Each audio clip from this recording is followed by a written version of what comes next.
Estas son las buenas prácticas agrícolas en acción. Hoy conoceremos el bosque de galería. Antes de iniciar con la práctica, es importante aclarar tres conceptos fundamentales. Número 1. Bosque de galería. Es aquel tipo de vegetación en forma de bosques que crece a lo largo de los ríos, quebradas, esteros o cuerpos de agua, formando una galería o cortina de árboles. Número 2. La franja de amortiguamiento. Es un área adyacente a ríos, lagos, lagunas y humedales.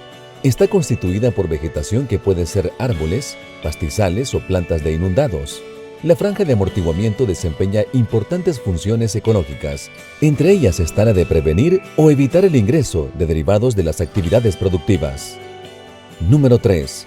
Restauración ecológica. Es volver a un sistema parecido al original, que funcione como un ecosistema. En esta práctica agrícola aprenderemos a restaurar una franja de amortiguamiento con bosque de galería. El bosque de galería es una franja de amortiguamiento de árboles nativos, ya que protege al río de cualquier impacto de los cultivos aledaños y también protege a los cultivos de cualquier impacto del río. Beneficios del bosque de galería. Número 1. Protege la biodiversidad albergando distintas especies de animales y plantas. Número 2. Evitan el desbordamiento del río. Número 3. Proporcionan agua dulce para consumo y para uso agrícola. Número 4. Facilitan recursos para agricultura y ganadería. Número 5. Se utilizan como fuente de materiales de construcción como madera, mimbre, entre otros. Número 6. Genera un impacto positivo en las fuentes de agua y humedales, evitando que los residuos de agroquímicos lleguen a los ríos, manglares, lagos, etc. Ventajas económicas del bosque de galería. Mejora la calidad del agua para riego o para consumo animal. Evita la erosión de los suelos. La reforestación con especies maderables son una opción que brinda beneficios a mediano y largo plazo. Además, contar con un bosque de galería es una buena práctica que contribuye a cumplir con indicadores de la certificación Bonsucro para caña de azúcar. Ahora conoceremos cómo reforestar un bosque de galería.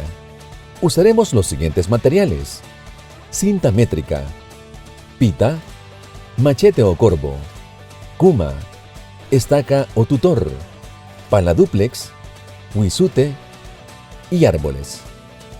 Primer paso: identificación de las especies nativas de la zona o que hayan existido en la zona originalmente. Si su cultivo queda aledaño a un manglar, puede utilizar las siguientes especies maderables: macuilis, almendro de río, guanacaste, carreto, cedro, cóbano, ojuste, panza de rana o funera, granadillo, melón, ronrón, cotonrón o jocotillo, laurel.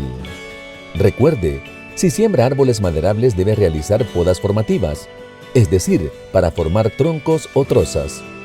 También puede utilizar las siguientes especies ecológicas, es decir, de rápido crecimiento y fuente de alimento para la fauna: jocote jobo, jocote, huiscoyol, giote, roble, tapaculo, caulote o cablote, y el amate. Segundo paso: limpieza del sitio para facilitar la distribución de las plantas, eliminando malezas, troncos, rocas y cualquier obstáculo. Es recomendable cercar el área a restaurar, para asegurar que la plantación no será afectada por los animales, específicamente ganado. Tercer paso: trazo o estaquillado. Consiste en señalar con estacas los puntos exactos donde se harán los hoyos para plantar árboles.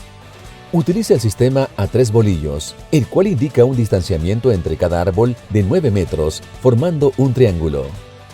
Consulte al técnico agrícola del ingenio el distanciamiento más apropiado, de acuerdo a las características del área a restaurar. Cuarto paso: ahollado. Realice cada hoyo a 40 por 40 por 40 centímetros.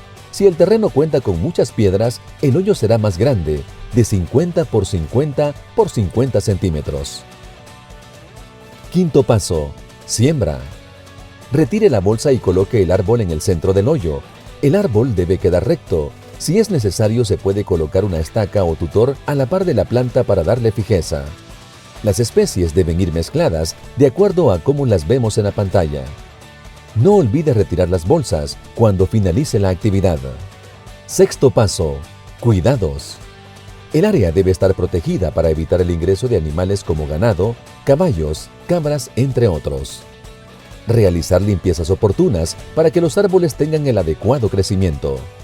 La limpieza se debe realizar específicamente al árbol, es decir, realizar una plazuela como mínimo de 1 metro alrededor del árbol. Recuerde, la implementación de esta práctica brinda beneficios ambientales y un impacto positivo en el cultivo de caña de azúcar.